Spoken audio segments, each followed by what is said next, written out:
to this story now. The ANC Youth League has been criticized for sending members to Ukraine as observers in the referendum conducted by Russia. The West has widely condemned the referendum in 4 eastern and southern Ukraine provinces on Russia's border. It is deemed illegal and a sham exercise to legitimize Russia's military occupation and intention to annex the territories. Well, to help us unpack this, I'm joined by the ANC Youth League's Khulekani, Skosana. Khulekani, good morning and thank you for your time. Thank you for having us. Now, a very interesting time you guys have had in the Ukraine. I know that back home you would have seen the reports. It raised quite a lot of eyebrows, many trying to understand your presence there in those particular territories that have been occupied by Russia. Can you give us the reasoning behind the decision to go to the Ukraine?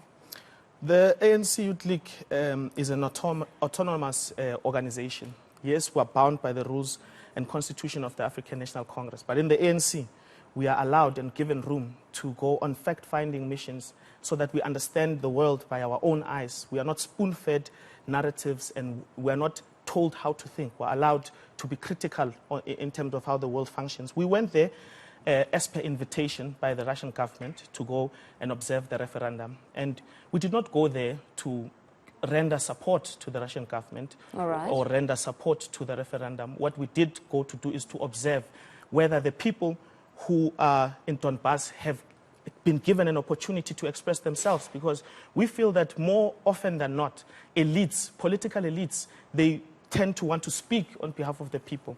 For us, it's very important that we hear from the people themselves. So we went there on the ground to actually hear their views on how they want things to turn out. And what we found, shockingly, is that the Ukraine regime is bombarding refugee camps. I don't understand that. I think if they are fighting Russia or trying to get rid of Russia, they should focus on military installations. What we found there is that Kyiv is responsible for killing Ukrainian citizens purely because they speak Russian. And this has been happening since 2014. And the world has not been speaking about it. And we know that the revolution does not get televised. So it's important for us to actually hear from the people themselves. As victims of oppression, we are in solidarity with all the oppressed people of the world, in Cuba, Palestine, and Western Sahara. But when it comes to Russia, they have spoken about that some within the border were being, at least according to them, victimized. So that's why there would be the need to perhaps seize this territory. But if we look broadly, we've seen other reports that it was said that 90% took part in this referendum, but then some say no, there were many that in fact boycotted the referendum. What did you establish when you got there? We established that the citizens were participating freely and fairly. If anything was threatening the people there, is the shelling that came from Kyiv. And we think that if Kyiv purports itself to believe in democracy, then they should have allowed the people without sabotage to express themselves. But instead, they've been attacking those people since 2014 up until now. There's no one who can live with bombings for almost 10 years. But when we say it was freely and fairly, I mean, as an ordinary citizen, I was back here in South Africa, but one assumes it would be rather difficult to express your honest position if the military of Russia has seized the territory. If I'm going now to vote in a referendum, but there are soldiers next to me, would I really be able to express my view? At least that's what citizens who were back home would have assumed, that it wouldn't necessarily be the most free environment. Seize is the wrong terminology. I think liberate is the correct terminology. Look, Ukraine used to be part of the Soviet Union. And as a result of declaring its independence, there are Russian minorities in these 4 regions, right?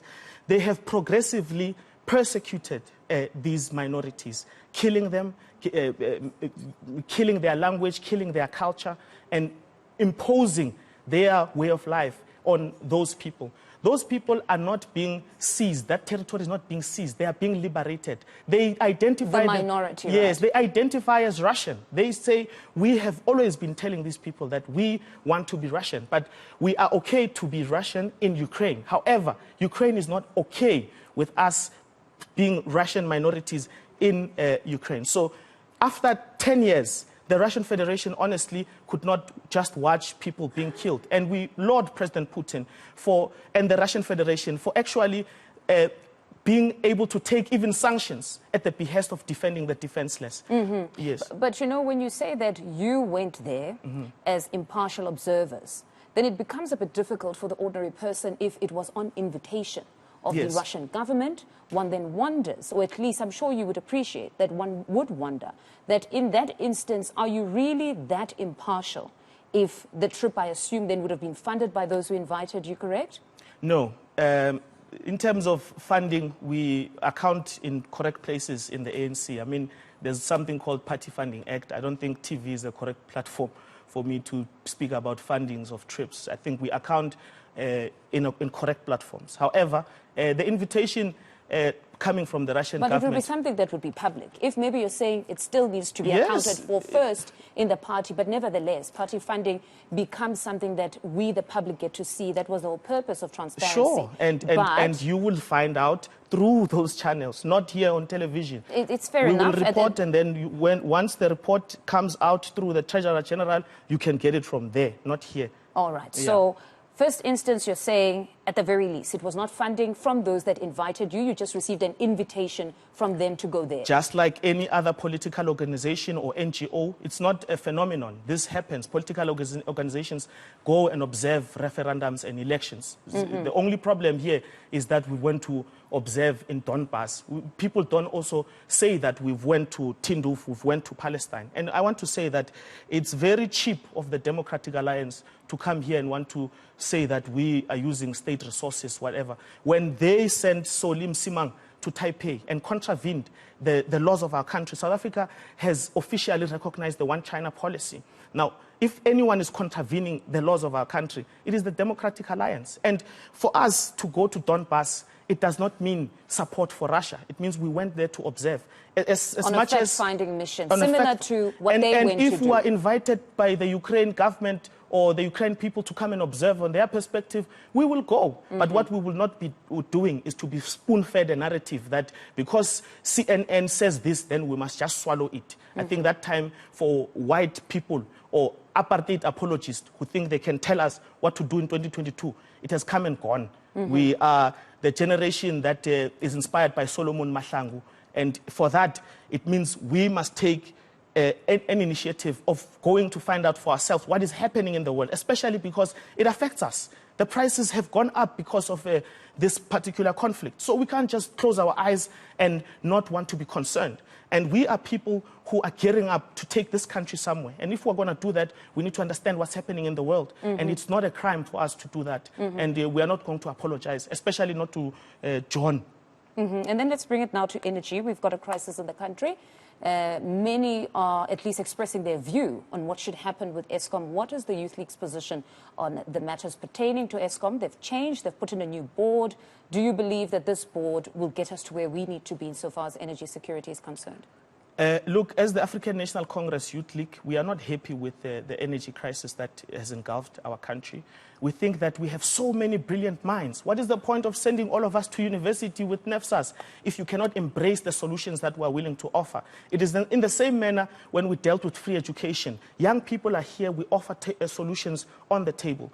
And we are saying that there are young, brilliant engineers and energy experts who have been produced by the South African education system. They must be given room to exercise these skills and talent. What we don't want anymore is old people killing our infrastructure. We think that young people must be allowed to contribute in solutions. Currently, but you would have heard Minister Mantashe saying that they have given an opportunity to younger people, but it seems the experience is still much needed, that some of them would have been in those roles for 2 years, so meaning beyond the theory, you need to practice over a longer period, be given that opportunity to train for longer, for you to become a trusted hand within Eskom. Look, you know, there is a retirement age in South Africa. I think that our leaders need to embrace the fact that they were given space to lead when they were young.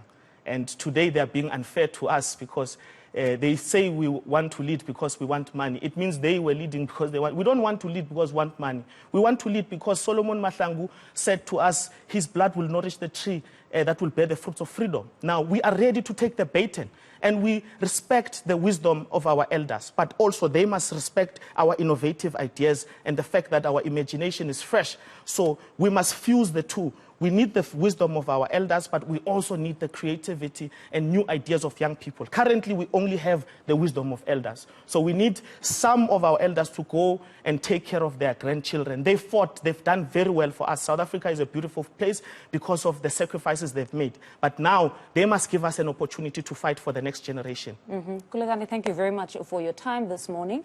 That's the Youth League's Khulekani and Skosana giving us clarity on their presence in the Ukraine and also just shedding light or giving their views on the Eskom crisis. More news on